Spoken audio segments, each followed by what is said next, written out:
Picture this. It's 3 o'clock in the morning on December 26th, 1776. You're a Hessian soldier sleeping in a warm house in Trenton, New Jersey. Outside, a blizzard is raging. The wind howls. Ice pelts the windows. You've been told the rebels are finished, beaten, broken. No army fights in weather like this. You roll over in your bed, pulling the blanket tighter. Then you hear it. A shout in the street. Musket fire. The crash of a door being kicked in. You stumble out of bed, grabbing for your weapon, and realize with cold horror that the impossible has happened. The rebels aren't retreating anymore. They're here. They're inside the town. And you're about to become a prisoner of an army that shouldn't even exist. This isn't just a surprise attack. This is the moment the American Revolution stopped being a doomed rebellion and became a war the British could actually lose. Before diving into this forgotten story of desperation and triumph, if you enjoy learning about the hidden truths of history, consider hitting that like button and subscribing for more content like this. And please comment below to let me know where you're listening from. I find it incredible that we're exploring these ancient stories together from different parts of the world, connected across time and space by our shared curiosity about the past. The Battle of Trenton wasn't a clash of professional armies on an open field. It was a 6-hour surgical strike executed by freezing, starving men who had every reason to quit but didn't. 2,100 Americans crossed an ice-choked river in the middle of a winter storm, marched 9 miles through a blizzard, and tore through 8,000 enemy troops like a knife through paper.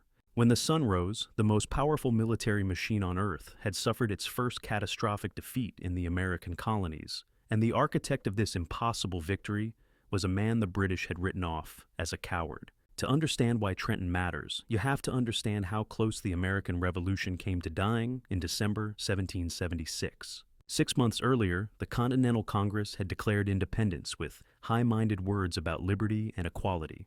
But words don't win wars, armies do. And in the winter of 1776, George Washington didn't have an army anymore. He had the ghosts of one. The summer had been a catastrophe. Washington had tried to defend New York City against the largest expeditionary force Britain had ever sent across the Atlantic. 32,000 professional soldiers and Hessian mercenaries, supported by the Royal Navy, had methodically destroyed his Continental Army in a series of humiliating defeats. At the Battle of Long Island in August, Washington's men had been outflanked and crushed. At Kip's Bay in September, entire regiments had thrown down their weapons and run. The British general, William Howe, didn't even have to chase them. He just walked into Manhattan. For 4 months, Washington had done nothing but retreat, from New York to White Plains, from White Plains across the Hudson River, from New Jersey into Pennsylvania. Every time his men turned to fight, they lost. Worse, they weren't just losing battles. They were losing faith. Men deserted by the hundreds. Officers resigned. Supplies ran out. By December, the Continental Army had shrunk from 20,000 men to fewer than 3,000. These weren't professional soldiers. They were farmers and shopkeepers who'd signed up for 6 months or a year. Their enlistments were ending on December 31st. In 5 days, most of them would be legally free to go home, and they wanted to. They were exhausted, underfed, and convinced the war was lost. The British knew it too. General Howe had stopped chasing Washington because he didn't need to. Winter was coming. Washington's army would simply evaporate. Howe settled into comfortable winter quarters in New York, confident that by spring there would be no rebellion left to fight. He left small garrisons scattered across New Jersey to hold the territory. One of these garrisons was in Trenton, a river town on the Delaware. It was held by 1,500 Hessian troops under the command of Colonel Johann Rall. The Hessians were not British. They were German soldiers from the Principality of Hesse-Kassel, rented to King George by their prince. This wasn't charity, it was business. The Prince of Hesse made a fortune leasing his subjects as mercenaries. For the soldiers themselves, it was just a job. Fight for a few years in America, survive, go home with your pay. They were professionals, disciplined, experienced, and very good at killing. Colonel Rall was a veteran of multiple European wars. He'd fought at the Battle of White Plains and watched the Americans run. He had zero respect for Washington's ragtag rebels. When his officers suggested building fortifications around Trenton, Rall laughed. "Let them come," he reportedly said. "We'll go at them with bayonets." To Rall, the idea that Washington would attack in the middle of winter was absurd. Armies didn't campaign in winter. It violated every rule of 18th century warfare. You waited for spring, when the roads were dry and the grass was green to feed the horses.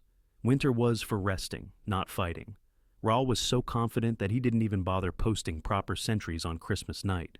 His men were celebrating. They'd been drinking, they were warm and comfortable, and they had no idea that across the Delaware River, 9 miles away, a desperate man was planning the most audacious gamble of the entire war. George Washington was 54 years old in December 1776. He was a Virginia plantation owner, a former surveyor, and a veteran of the French and Indian War. He was not a professional soldier. He'd never commanded an army before this war. He'd lost almost every battle he'd fought. His own officers were starting to question his competence. Congress was panicking. Civilians were losing hope. And yet, Washington understood something his critics didn't. He understood that wars aren't always won by the best army. Sometimes they're won by the army that refuses to die. Washington knew he had to do something dramatic before the end of the year.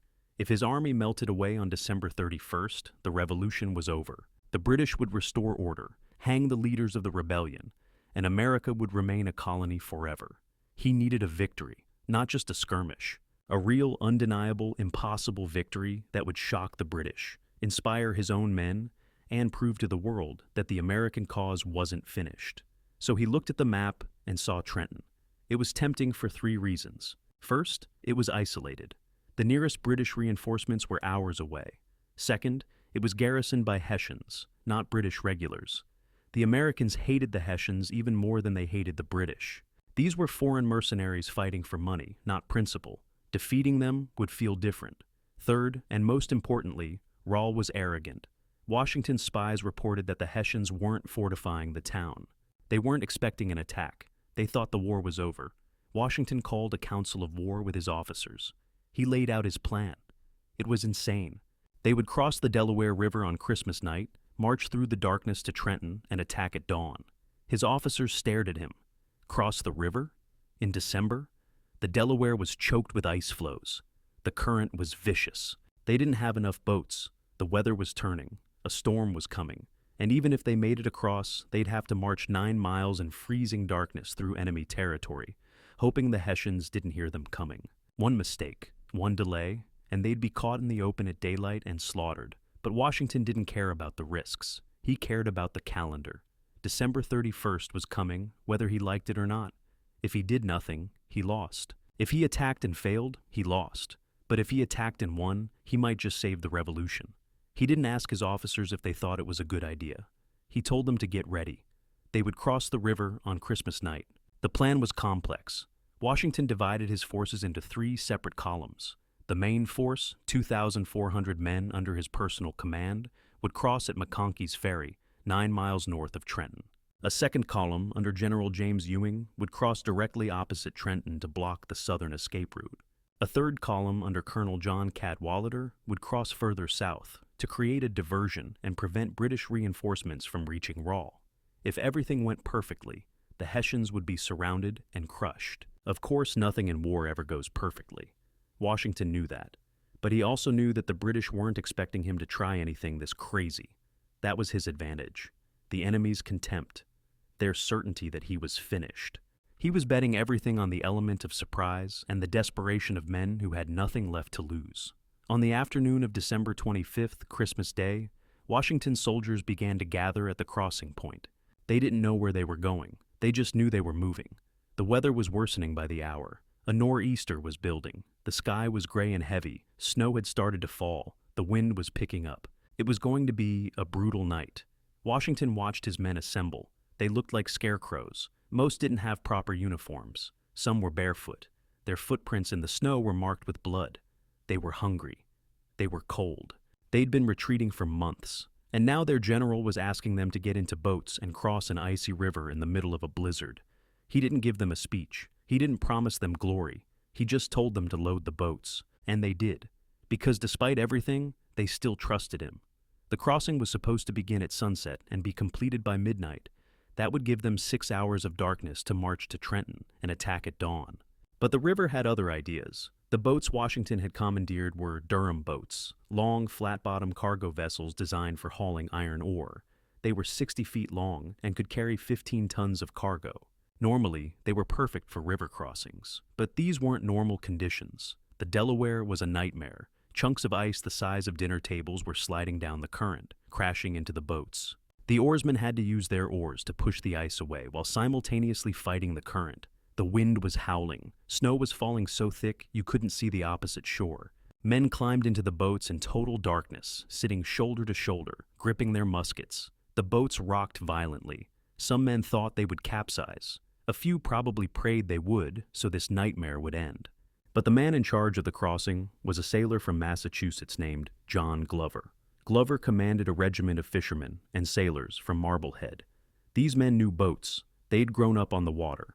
While Washington's farmers and shopkeepers were terrified of the river, Glover's men were in their element. They worked the oars with grim efficiency, timing their strokes to avoid the ice, using the current when they could, fighting it when they had to. Slowly, boat by boat, the army crossed. Washington crossed early.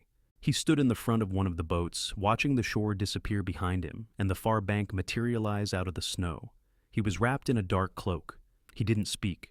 Around him, men vomited from seasickness. Others shivered uncontrollably, but no one complained. They were too cold to complain. The crossing took forever. Midnight came and went.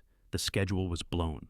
By the time the last boat reached the New Jersey shore, it was 3 a.m. They were 3 hours behind. The plan had been to attack at 5, under cover of darkness. But now, even if they marched at top speed, they wouldn't reach Trenton until after dawn. The sun would be up. The Hessians would see them coming. Washington's officers gathered around him on the far shore. They were shivering. Ice clung to their coats. They expected him to call off the attack.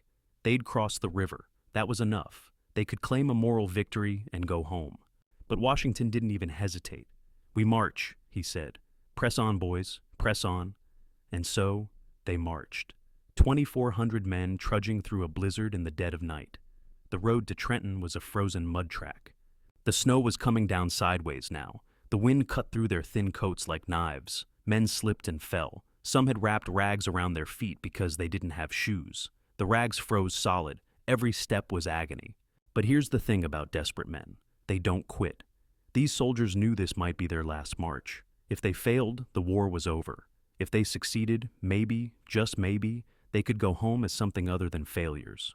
So, they kept moving, one foot in front of the other, heads down, eyes on the man in front of them. Washington divided his column into 2 wings. General Nathaniel Greene would lead one wing down the Pennington Road, approaching Trenton from the north. General John Sullivan would lead the other wing down the River Road, approaching from the west.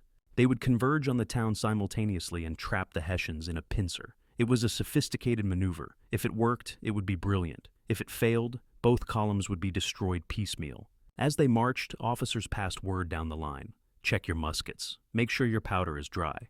Some men discovered that their gunpowder had gotten wet during the crossing. Their weapons wouldn't fire. They reported this to their officers in a panic. The officers reported it to Washington. Washington's response became legendary. "Then use the bayonet," he said. "I am resolved to take Trenton." That phrase, "I am resolved to take Trenton," spread through the ranks like wildfire. It told them everything they needed to know. There was no turning back. They were committed. Win or die. At 6:30 in the morning, just as the gray light of dawn was breaking through the storm, Sullivan's wing reached the outskirts of Trenton. They could see houses, smoke rising from chimneys. The Hessians were still asleep. The Americans had done the impossible. They'd crossed the river. They'd marched 9 miles through a blizzard, and they'd arrived undetected. Now came the hard part. They had to fight. The first shots were fired by a Hessian outpost. A handful of sentries spotted Sullivan's men emerging from the snow and raised the alarm. But the storm was so loud that their shouts were lost in the wind. They fired their muskets. The crack of gunfire finally woke the town. Inside their quarters, Hessian soldiers stumbled out of bed, grabbing for weapons, trying to understand what was happening. Were they under attack? Who attacks in a blizzard? Colonel Rahl was asleep in his headquarters when his adjutant burst into the room. "The enemy! The enemy is upon us!" Rahl didn't believe it at first. He thought it was another false alarm. There had been skirmishes for days. American patrols probing the area. Nothing serious. But when he looked out the window and saw American soldiers running through the streets, his face went white. He started shouting orders. "Form up! Form up! Drive them out!" But it was too late to form up properly. The Hessians were scattered across the town in different houses. Officers were trying to rally their men in the streets while American musket fire poured in from every direction. The neat, disciplined formations that made European armies so effective required time and space. The Hessians had neither. Washington's two wings hit Trenton from the north and west simultaneously, exactly as planned. Greene's wing came down King Street and Queen Street, the two main roads running through the town. Sullivan's wing attacked along the river, cutting off the southern escape route. The Hessians were caught in a vice. The fighting in the streets was brutal and chaotic. This wasn't the kind of combat these soldiers had trained for.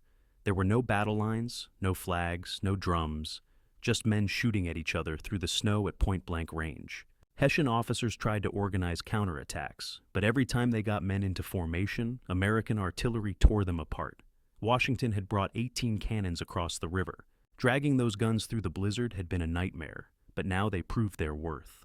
American gunners positioned the cannons at the head of the main streets and fired canister shot directly down the roads. Canister shot was essentially a giant shotgun shell. Each round contained dozens of musket balls that spread out in a cone of death. At close range, it was devastating. Hessian soldiers forming up in the streets were cut down in waves. Rahl tried desperately to regain control. He was a brave man. Whatever his flaws as a commander, cowardice wasn't one of them. He rallied about 100 men and personally led a charge toward the American guns. It was a suicidal attack. The Americans cut them down with musket fire and canister. Rahl's horse was shot out from under him. He struggled to his feet and kept shouting orders. Then a musket ball hit him in the side. He collapsed. His men carried him to a nearby house. He would die from that wound the next day. With Rahl down, the Hessian resistance crumbled. Small groups of soldiers tried to fight their way out of town, but every escape route was blocked. Some tried to flee south toward the Assunpink Creek, but Sullivan's men were waiting. Others tried to break through to the north, but they ran straight into Greene's wing. A few hundred managed to escape into the countryside, but they were disorganized and leaderless. The bulk of the garrison, nearly 900 men, found themselves surrounded in the streets with nowhere to go. The Hessians were professional soldiers. They knew when the fight was over. Officers began waving white handkerchiefs. Soldiers threw down their weapons. The firing stopped. In less than an hour of actual combat, the battle was over. The Americans had won. The scene that followed was surreal. American soldiers, who an hour ago had been freezing and terrified, were now standing in the streets of Trenton surrounded by prisoners. Hessian soldiers sat in the snow with their hands on their heads, looking shocked. They couldn't understand how this had happened. They were the professionals. The Americans were supposed to be a rabble, and yet here they were, defeated and captured. Washington rode through the town on his horse, surveying the carnage. Bodies lay in the streets. Wounded men cried out for help. Houses were pockmarked with musket balls. But the victory was total. The Americans had captured nearly 900 Hessians, 6 field guns, 1,000 muskets, and wagon loads of supplies. More importantly, they had suffered almost no casualties. 2 Americans had frozen to death during the march. A handful were wounded in the fighting. That was it. The psychological impact was enormous. For months, the British had been telling everyone that the Continental Army was finished. Washington was a coward. The rebellion was over. And then, on the day after Christmas, Washington had crossed an icy river in a blizzard and destroyed an entire enemy garrison in 6 hours. It wasn't just a military victory. It was a statement. The revolution was not dead. News of the victory spread across the colonies like lightning. Newspapers printed special editions. Church bells rang. People who had given up hope suddenly believed again. And in the Continental Army, men who had been planning to go home on December 31st started reconsidering. Maybe this war wasn't lost after all. Maybe Washington knew what he was doing, but Washington knew the job wasn't finished. He'd won one battle. The British still controlled New York and most of New Jersey. They had 30,000 troops. He had 3,000. Trenton was a miracle, but miracles don't win wars. Strategy does. And Washington was already planning his next move. The morning after the battle, Washington faced a dilemma. He had 900 prisoners and mountains of captured supplies, but he was still in enemy territory. British reinforcements could arrive at any moment. His men were exhausted from the crossing and the battle. The smart move would be to retreat back across the Delaware and celebrate the victory from the safety of Pennsylvania. But Washington didn't do the smart thing. He did the bold thing. He decided to stay in New Jersey. He marched his army south to Trenton again, recrossed the Delaware, and set up defensive positions along the Assunpink Creek. He was daring the British to come after him, and they did. On January 2nd, 1777, A British force of 8,000 men under General Charles Cornwallis marched toward Trenton. Cornwallis was furious.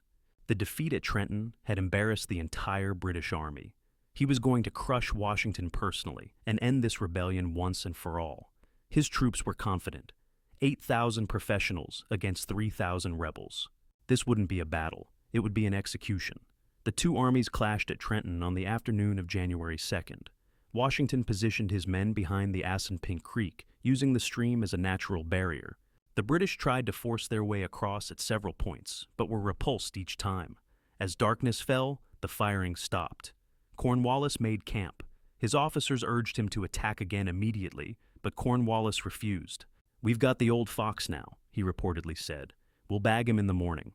That phrase, "the old fox," was about to become prophetic, because that night, Washington did something no one expected. He disappeared. While the British army slept, convinced they had Washington trapped, the Continental Army packed up in total silence and slipped away. They left their campfires burning. They wrapped the wheels of their cannons in rags to muffle the sound. And then they marched north in the darkness, using a back road the British didn't know about. By dawn on January 3rd, Washington's army was gone. They weren't retreating. They were attacking. While Cornwallis slept in Trenton, Washington marched around his flank and hit the British supply base at Princeton, 15 miles to the north. The British garrison there, caught completely by surprise, was routed. Washington won another stunning victory. When Cornwallis woke up and realized what had happened, he was apoplectic. Washington had outmaneuvered him completely. Cornwallis gave chase, but it was too late. Washington retreated into the hills of northern New Jersey and set up winter quarters at Morristown. From there, he could threaten British supply lines and make it impossible for them to control the countryside. The British, humiliated and frustrated, pulled back to New York. In 10 days, Washington had won 2 battles, captured over 1,000 enemy soldiers, forced the British to abandon New Jersey, and saved the American Revolution. It was one of the most brilliant campaigns in military history, and it all started with a desperate river crossing on Christmas night. The Battle of Trenton and the campaign that followed changed the entire character of the war. Before Trenton, the British thought they were fighting a police action against disorganized rebels. After Trenton, they realized they were in a real war against a real army led by a real general. Washington had proven that he could outthink them, outmaneuver them, and beat them when it mattered most. But beyond the tactical brilliance, Trenton represents something deeper about the American Revolution. It was a war fought by people who weren't supposed to win. The British had every advantage: professional soldiers, the Royal Navy, unlimited resources, and the support of the most powerful empire on earth. The Americans had farmers with muskets, no money, and a commander who'd never won a major battle. On paper, it was hopeless, but Washington understood something the British didn't. He understood that this wasn't a conventional war. He didn't have to destroy the British army. He just had to survive long enough for the British to give up. Every day the Continental Army continued to exist was a victory. Every small battle he won made independence seem a little more possible. Trenton was the moment when survival turned into hope. The British made a fatal mistake at Trenton. They assumed the Americans would follow the rules of 18th century warfare. Armies didn't fight in winter. They didn't cross rivers in blizzards. They didn't attack on Christmas. These things simply weren't done. Washington broke every rule because he had to. He was fighting for the survival of an idea, and ideas don't take winter breaks. Colonel Rahl paid for his arrogance with his life. As he lay dying from his wound, someone asked him why he hadn't fortified Trenton. He had no good answer. He'd dismissed the Americans as rabble. He'd ignored warnings from his own scouts. He'd spent Christmas night drinking instead of preparing. And when the attack came, it was too late to save his men or himself. The Hessian prisoners captured at Trenton were marched through the streets of Philadelphia a few days later. It was a propaganda coup. Congress wanted American civilians to see proof that the revolution could win. Thousands of people lined the streets to watch the defeated mercenaries shuffle past. The Hessians, humiliated and bewildered, couldn't understand what had gone wrong. They'd been told the Americans couldn't fight. Yet here they were, prisoners of the very rebels they had been sent to crush. Many of these Hessian prisoners never went home. Some escaped. Some died in captivity. But a surprising number chose to stay in America after the war ended. They'd been sent to fight for a prince who'd sold them like cattle. In America, they saw land, opportunity, and freedom.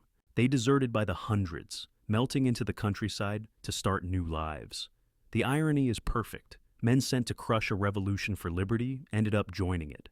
The impact on American morale cannot be overstated. Recruiting, which had collapsed in the fall of 1776, suddenly rebounded. Men who'd gone home after their enlistments expired started coming back. New volunteers signed up. Washington's army, which had nearly ceased to exist in December, grew to over 10,000 men by spring. Trenton didn't just save the revolution, it energized it. But the victory also revealed the fragility of the American cause. If Washington had failed at Trenton, there likely wouldn't have been another chance. The army would have dissolved. Congress would have fled or surrendered. The British would have mopped up the remaining resistance and hanged the leaders. American independence would have died in December 1776, and we'd be telling a very different story today.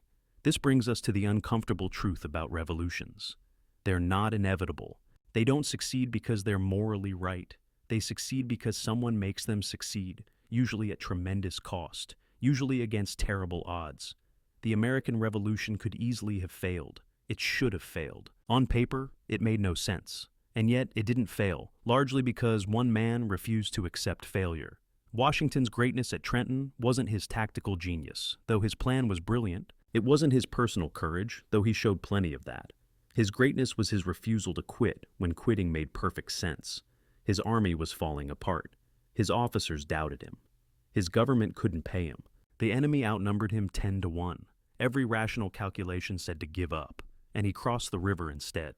There's a famous painting by Emanuel Leutze called Washington Crossing the Delaware. It shows Washington standing heroically in a boat, surrounded by his men, with ice floes parting before him like the Red Sea. It's inspiring. It's also completely inaccurate. The real crossing was done in pitch darkness during a blizzard. You couldn't see 5 feet in front of your face. Washington wasn't standing. He was probably huddled in his cloak like everyone else, trying not to freeze. There was nothing heroic about it. It was cold, miserable, terrifying, and desperate. But that's what makes it great. Real courage isn't standing tall on a boat in the sunshine. It's climbing into that boat in the freezing darkness when you don't know if you'll reach the other side. The men who crossed with Washington were ordinary people doing an extraordinary thing. They were shopkeepers and farmers and apprentices. Most were young, in their teens and 20s. Some were boys as young as 15. They hadn't been trained at military academies. They didn't come from warrior cultures. They'd picked up a musket because someone told them that tyranny was unacceptable and that free men don't bow to kings. And then they'd spent 6 months getting beaten, retreating, watching their friends die, and wondering why they'd ever believed any of it. But on Christmas night, when Washington asked them to get in the boats, they did it. Not because they were sure they'd win, because they weren't ready to give up.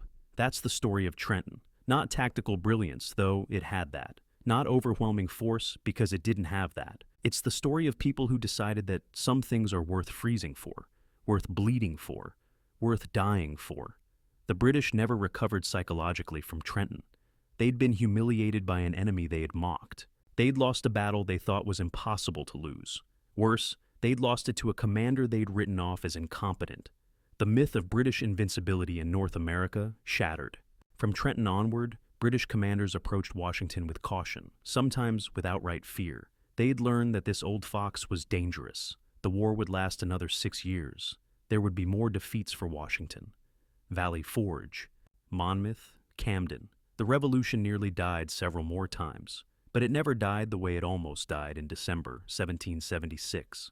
Trenton bought time for the French to join the war, time for the Continental Army to become a professional fighting force, time for American diplomats to secure loans and alliances, and ultimately, time for Cornwallis to march his army to a little peninsula called Yorktown, where Washington would trap him and force his surrender. When Cornwallis surrendered at Yorktown in 1781, effectively ending the war, the band played a song called "The World Turned Upside Down."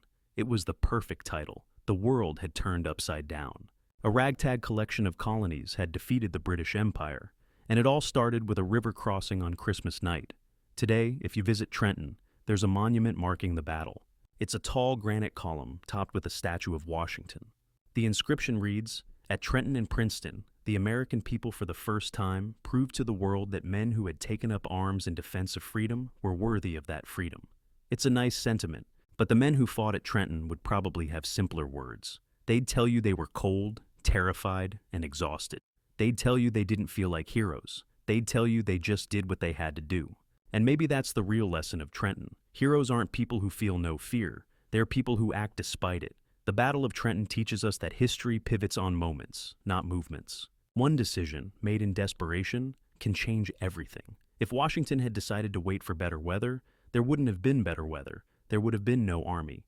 If his officers had refused to cross the river, the boats would have stayed on the shore, and the revolution would have ended. If the Hessians had built fortifications, the attack might have failed. Every piece had to fall into place, and they did.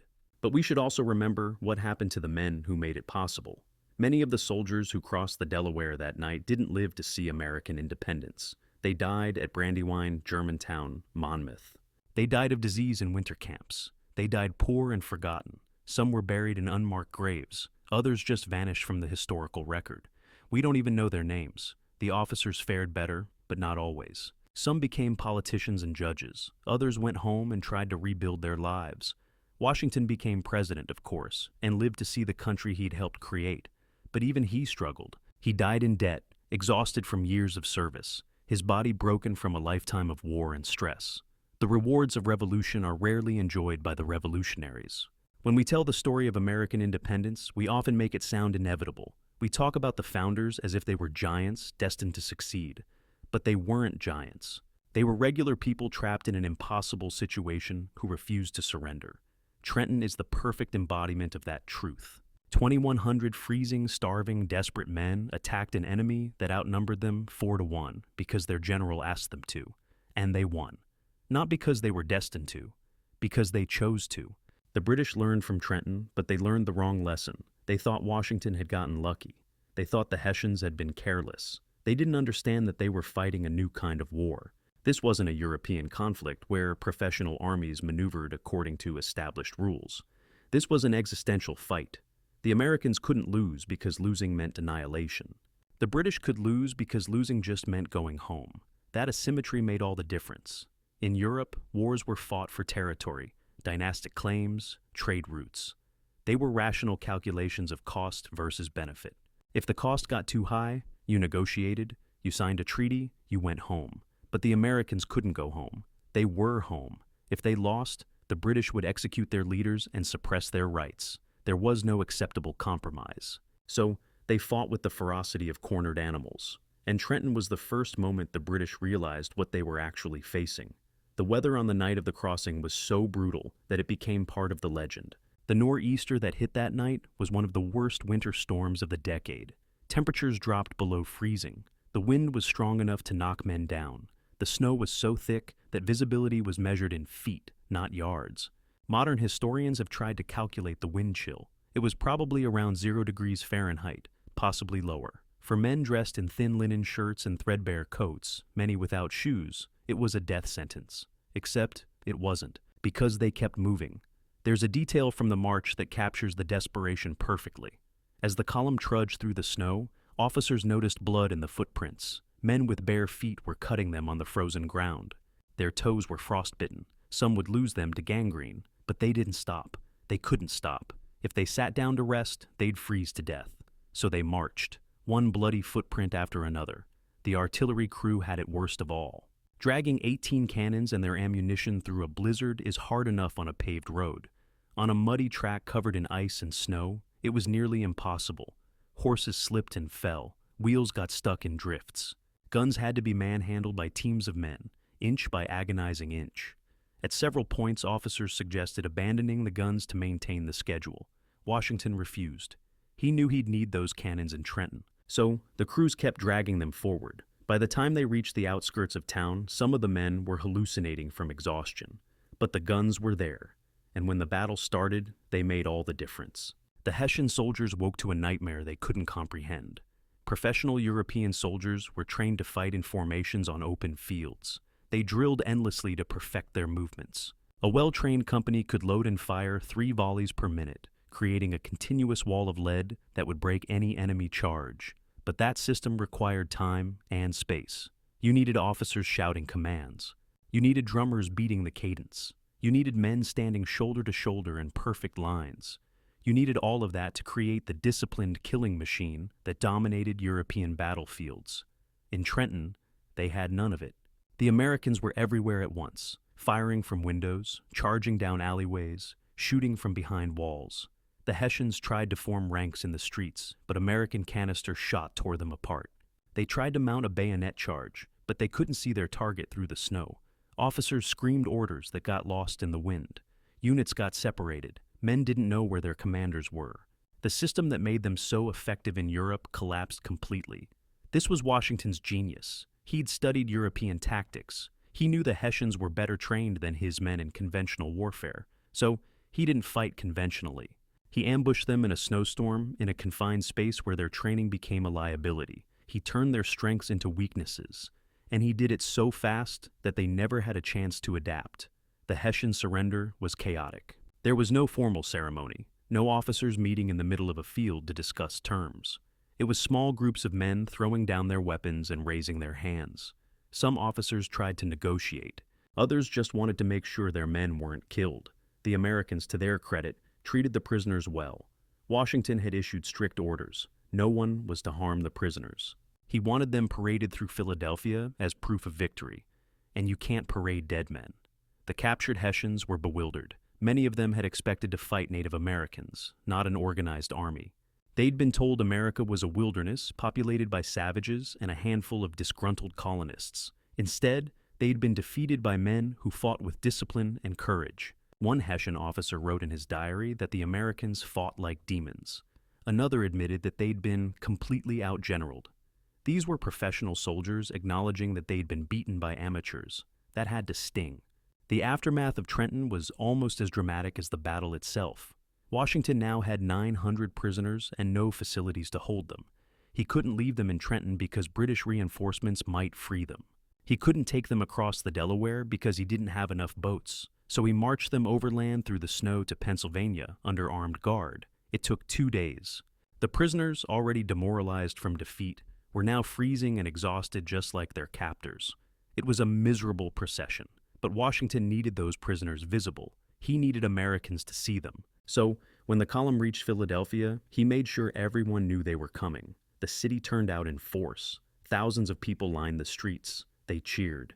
They waved flags. They pointed at the Hessians and shouted. Some threw things. The prisoners marched through this gauntlet with their heads down, humiliated. For Washington, it was perfect propaganda. The revolution wasn't dead. It was winning. The political impact was immediate. Congress, which had been debating whether to flee Philadelphia, suddenly found its courage. They voted to give Washington broad emergency powers. They authorized new regiments. They sent letters to state governments demanding more troops and supplies. The victory at Trenton didn't solve all of the Continental Army's problems. They were still underfunded, undersupplied, and outnumbered. But it proved that those problems could be overcome. In Europe, news of Trenton caused a sensation. French diplomats who'd been cautiously watching the American rebellion suddenly became very interested. If these upstart colonists could actually beat British regulars, maybe they were worth supporting. Within months, France began secretly funneling weapons and money to the Americans. Eventually, they'd enter the war openly, providing the naval power and professional army that would tip the balance. But that support started with Trenton. It was the proof of concept that convinced skeptical European powers that America might actually win. The British response was furious denial, followed by scapegoating. How could a professional garrison be defeated by rebels? It must have been the Hessians' fault. They'd been drunk. They'd been careless. They'd failed to follow orders. The British press published articles mocking the Germans. The Hessian command published rebuttals defending their men. It became an ugly blame game that obscured the real lesson. Washington had outfought them all. General Howe, safe in New York, was humiliated. He'd assured his superiors in London that the rebellion was crushed. He'd gone into winter quarters, confident that by spring there'd be nothing left to fight. Now he had to explain how Washington's supposedly broken army had won 2 battles in 10 days and chased the British out of New Jersey. His explanations were not convincing. Within a year, he'd be replaced. His career never recovered. Cornwallis, who'd let Washington slip away at Trenton, was equally embarrassed. He'd had the Continental Army trapped and had chosen to wait until morning to finish them off.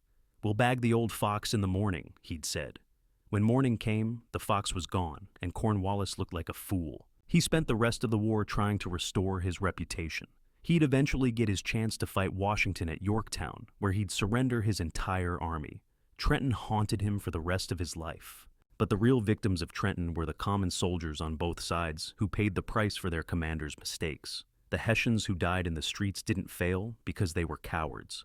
They died because their commander underestimated the enemy. The Americans who froze to death during the march didn't fail because they were weak. They died because war is brutal and unforgiving. Both sides lost good men. The difference is that one side lost a battle and the other won a revolution.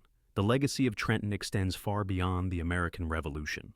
It became a template for asymmetric warfare, a smaller, weaker force defeating a stronger enemy through surprise, audacity, and willingness to take risks that conventional commanders would never accept. You can see echoes of Trenton in countless later conflicts, guerrilla wars, insurgencies, revolutionary movements around the world. The basic lesson is always the same. The side that wants it more can find ways to win even when the odds are impossible. Modern military academies still study Trenton, not because the tactics are particularly relevant to contemporary warfare, but because the principles are timeless. Know your enemy, exploit their weaknesses, strike when they don't expect it, maintain the initiative, accept risk when necessary. These aren't just military lessons, they're life lessons. And they were all demonstrated perfectly on Christmas night 1776. If you visit Washington Crossing State Park today, you can stand at the spot where the boats launched. It's peaceful now. The river flows quietly, trees line the banks, there's a memorial and a museum. Every Christmas, reenactors gather to recreate the crossing. They dress in period costumes and climb into replica Durham boats. It's moving to watch. But it's also sanitized. The real crossing was brutal beyond anything a reenactment can capture. The real men who did it were scared and cold, and probably wondering if they had made a terrible mistake. But they did it anyway. And that's what matters. The Battle of Trenton was 6 hours that changed history. Not because it was the biggest battle of the war or the bloodiest, because it was the moment when survival became victory, when retreat became offense, when a dying rebellion found its pulse. Everything that came after, Saratoga, Valley Forge, Yorktown, Independence, the Constitution, the entire American experiment, all of it, traces back to that frozen night when 2,100 desperate men climbed into boats and crossed a river into legend. The final irony of Trenton is that it almost didn't happen. If the storm had been worse, the crossing would have been impossible. If Rall had built fortifications, the attack would have failed. If any one of 100 variables had gone differently, Washington would have retreated and history would have taken another path. We celebrate Trenton as a brilliant victory, and it was. But it was also a desperate gamble that succeeded by the narrowest of margins. The line between glory and disaster is often measured in inches. On Christmas night 1776, those inches went America's way. Thank you for joining me on this journey into the frozen waters of the Delaware and the streets of Trenton. If you enjoyed this deep dive into one of history's most desperate victories, please hit that like button. It really helps the channel survive. Make sure you're subscribed and have the bell notification turned on so you don't miss our next documentary. And I want to hear from you in the comments. Do you think the American Revolution would have succeeded without Trenton? Was Washington a genius or just lucky? Let's discuss it down below. Until next time, remember, history is not just about what happened. It's about who refused to give up.